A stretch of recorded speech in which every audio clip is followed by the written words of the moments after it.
চা বানাতে গিয়ে হাত ফসকে মেঝেতে পড়লো কয়েক দানা চিনি। ভাবলেন পরে পরিষ্কার করলেই হবে, কিন্তু একটু পরেই দেখা গেল কোথা থেকে যেন সারি বেঁধে হাজির পিঁপড়ের দল। মনে হতে পারে পিঁপড়েদের বুঝি নিজস্ব কোনো গোপন সংবাদ সংস্থা আছে। চিনি পড়ার খবর মুহূর্তেই পৌঁছে গেছে তাদের কাছে। কিন্তু আসল রহস্য আরো মজার।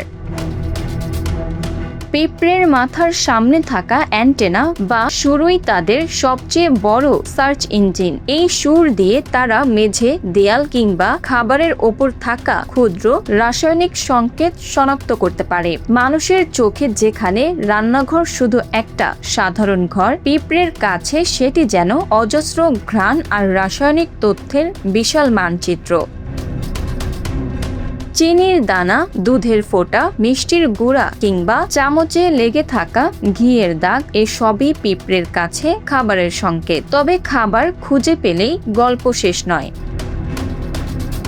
খাবারের সন্ধান পাওয়া পিঁপড়ে কলোনিতে ফেরার পথে শরীর থেকে ছড়ায় এক ধরনের রাসায়নিক পদার্থ, যার নাম ফেরোমন। এটি মেঝেতে তৈরি করে অদৃশ্য এক পথ। তারপর অন্য পিঁপড়েরা সেই রাসায়নিক পথ অনুসরণ করে খাবারের কাছে পৌঁছে যায়, অনেকটা গুগল ম্যাপের মতো। তবে এখানে নেই মোবাইল, নেই ইন্টারনেট, নেই কোনো location share.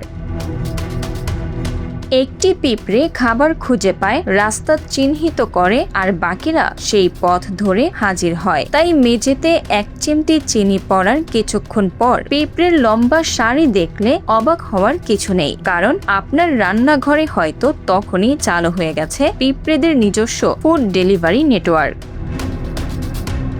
Bangla fairs news desk.